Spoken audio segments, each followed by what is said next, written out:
Nze Hajati Nabitaka Fatuma ndisaba nga nze RDC owa Mukono District. Twebaza Katonda nti okuva Electoral Commission lweyavaayo ne program ey'okulonda kw'aba ssentebe b'ebyalo. Programu eno eweddeko era enkya tugenda okuteekesa eddembe ly'Abannayuganda mu nkola okwerondera bassentebe abo be beesiimidde abagenda okubatwala mu maaso nga okulonda kwa LC bwe kugamba. Sport areas eziri mu Mukono District okusooka kwa byonna ffenna tumanyi nti kati Mukono is an urban area because erina a lot of factories and industries. Kakati black spot areas buli wonna awali industry is a black spot area because abantu bano ababeerawo by law eya Electoral Commission omuntu wanaawangaaliranga emyaka 2 afuuka mutuuze. Abantu abo bebewandiisa okulonda ate abamu ku batuuze ku bitundu tebabaagala bakkiriza nti batuuze naye ng'etteeka limugamba emyezi 2 kati oyo abantu abavuganya abamu bayinza omugana batiize mutuuze kati in that scope 4 tugirabanga black spot area. Naye tulina ebyalo byaffe gamba nga bw'onolaba Setabagala zone is a black spot area, bw'onolaba Gwafu Central is a black spot area, bw'onolaba Bugoba is a black spot area, bw'onolaba industrial area village is a black spot area, Ajipu is a black spot area, Ntenje Lusai is a black spot area, bw'onogenda mu Nama nolaba Katega nolaba Kabembe nolaba wa Kalaji ezo zonna black spot areas. Bw'onogende na Kifuma awo wenyini kuna na Ekyembe as you're going to Ndwadde Mutwe Nywedde Marwa ezo zonna black spot areas. Kasawo sub county erina black spot areas tulina around 72 to 75. Tulina awali abaana b'amasomero wano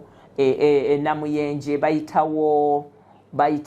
Namuyenje kankitwalenga Namuyenje ng'omuluka naye nga there is a village bwe bawandiise abaana b'amasomero. Nkubiriza ba head teachers b'amasomero ti abaana baffe twabaleeta mu bisulo tetwabaleeta ku participating mu decision making ya kyalo. Muleke kuta abaana baffe mu masomero okugenda okuparticipatinga mu kulonda kw'ebyalo. Abantu bajja kuriotinga bakuba abaana bano ojja genda okutaasa ng'omwana bamukubye omuggo olw'olumu ng'omusaayi guyise olw'olumu nga waliwo n'okwetta okugenda mu maaso. Mbakubiriza ba head teacher b'amasomero agali wakati mu Mukono, agali mu Nakisunga sub county,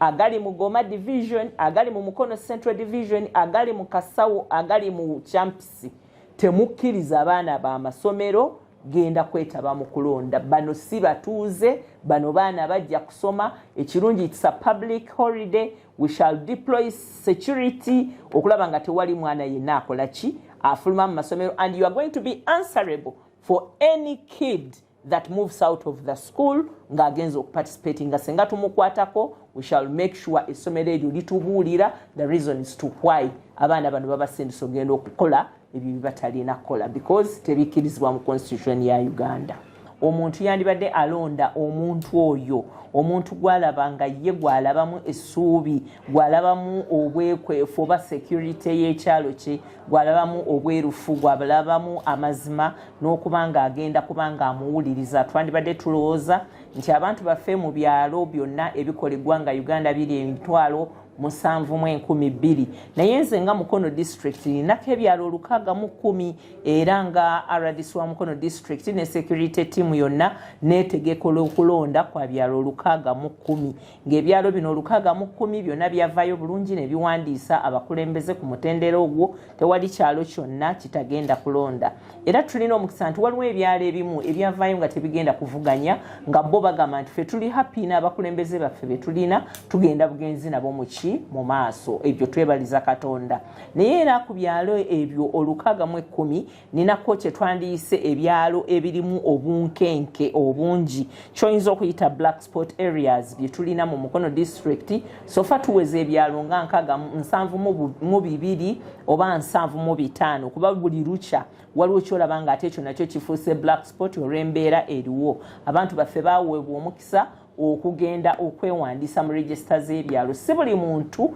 ali mu register ya Mwami Byabakama ey'okulonda kuli okwa national nti aba mulonzi wa kyalo. Waliwo abantu nga balonzi ba kyalo, waliwo abantu ababadde abalonzi mu kalulu k'abakyala naye ng'ate waliwo abalala ku byalo abaganye okwetabamu nolwekyo n'okulonda kuno okwebyalo si buli muntu ali mu register eri ey'okulonda pulezidenti ey'okulonda ababaka ba palamenti ne bakyamani ba 5 nti agenda kuba registered voter ku kyalo kye nedda register y'okulonda kw'ebyalo abaagala okwetabamu beewandiisa era abo be bagenda okusomebwa ng'okulonda kutuuse bwe banaamala okusomebwa waliwo code security gyegenda okugaba electoral commission gye yagaba gye tumanyi gye bagenda okugaba buli muntu yenna anaabaza okwetaba mu kulonda ajja kubanga alina leaf gye bamuwadde ekyo kikuyambe nti gw'onooba oyagala kugenda oba kukukuba mpisa oyo oba oyagala genda kunywa ku kyayi osobola omunywa oba okudda kuwa bbali mu kasiikirize kubanga bwe banaasoma bonna abagenda okulonda balina bwe bagenda okwasembolinga then okuva ku ssaawa 5:30 okutuuka ku ssaawa 6 okusimba ennyiriri kutandike abantu babale akalulu olwo nno omuwanguzi abeere ng'alabika tulina abantu baffe mu bitundu abeesomye okudisorganizinga oba okutaataaganya okulonda kuno nga bagamba nti bavubuka b'amaanyi nnyo bo bagenda kwempoweringa abantu baabwe abagenda okuwagira emize emikyamu for example ffe tuli balunzi tuli balimi ate muno mulimu era obusuubuzi bw'ettaka kati tulabye nnyo abantu abadiiringira mu mirimu egimu nga waliko abantu be baagala be baba bawangula mu bitundu byabwe olw'emize gyabwe kubanga tutera nnyo okulaba nti omuntu atera okuwangula mu kitundu empisa ze zitera okufaanana empisa z'abo abamulonda kati abantu abo batera okuwangula ku byalo nabo okusinga mumanye emize gyabwe naye twandyagadde nnyo okufuna abantu abanaatuwuliriza abantu abanaamanya ensalosalo zaffe gye ziri abantu abanaawuliriza abaana eddembe ly'abaana n'abakyala mu maka eddembe ly'abasajja n'abaami mu maka okulaba nga obutebenkevu bubeera mu bitundu byaffe n'olwekyo omulanga gwange ng'akulirewo ebyokwerinda ne ttiimu yonna division z'ebbiri Naggalama division ekulemberwa DPC Edina Nyiraneza ne Mukono division ekulemberwa DPC Nsabimana ne ttiimu yonna diso ne ba OCs bonna abatwala Mukono district ffenna tugenda kwenyigiramu tugenda kubeera mu community ne ba deputies bange ne ba assistant RDCs bonna okulaba nga tumanaginga security ffe tetugenda kubalonderako bakulembeze wabula tugenda okubeera okulaba nga tubawa eddembe okulaba nga musobola okulonda nga tuteekawo security measures okulaba nga musobola okulonda abakulembeze bammwe era tukubiriza electoral commission omukulu Eliyawu George William ne ttiimu yo yonna ne ba supervisors bo bonna n'abo bagenda okulondesa ku byalo okubanga bonna bali trained bulungi obutabaako okubuzaabuza bantu obutalangirira muntu atawangudde wabula okulangirira oyo yekka awangudde twagala okulaba nga buli munnayuganda ateeka okulonda mu nkola you exercise your right you have to vote because it is your right to vote your leaders and these are the leaders betutandikirako at the village level so bali very crucial n'okusinga omubaka wa parliament bali very crucial n'okusinga chairman wa 5 because